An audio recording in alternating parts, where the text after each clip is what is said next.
ఈరోజు భారతదేశం ప్రజలందరూ కూడా ఫ్యూచర్ ఆఫ్ ఇండియా అంటే భారతదేశ భవిష్యత్తు రాహుల్ గాంధీ అనే నినాదంతో ప్రజలందరూ కూడా భారతదేశం అంతా ఉత్తర భారతదేశం నుండి దక్షిణ భారతదేశం,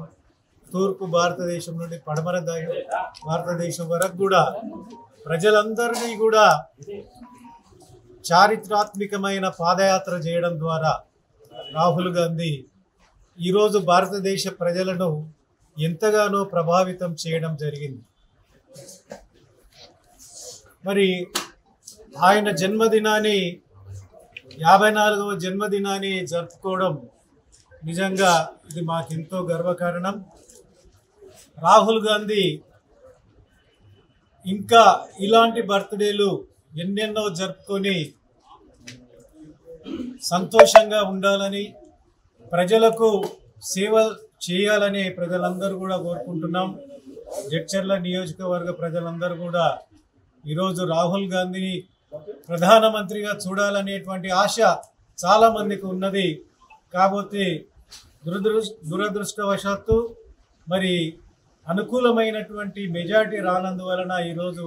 రాహుల్ గాంధీని ప్రధానమంత్రిగా చూడలేకపోతున్నాం. అయినప్పటికీ మొక్కవోని ఆశయంతో ఏ విధమైనటువంటి నిరాశ నిస్పృహలు చోటు చేసుకోకుండా భారతదేశ ప్రజలందరూ కూడా రాబోయే ఎన్నికల వరకు కూడా ప్రతిరోజు కూడా ప్రతి క్షణం కూడా మరి నిజమైన నిఖార్సు అయినటువంటి కార్యకర్తగా బాధ్యతలను నిర్వహిస్తూ పార్టీని బలపరుస్తూ ముందుకు తీసుకుపోవాల్సినటువంటి అవసరం ఎంతైనా ఉందని తెలియజేస్తూ, రేపు 5 ఏళ్ల పాలనలో బీజేపీ ప్రభుత్వానికి ప్రతిపక్ష నాయకులుగా ఉంటూ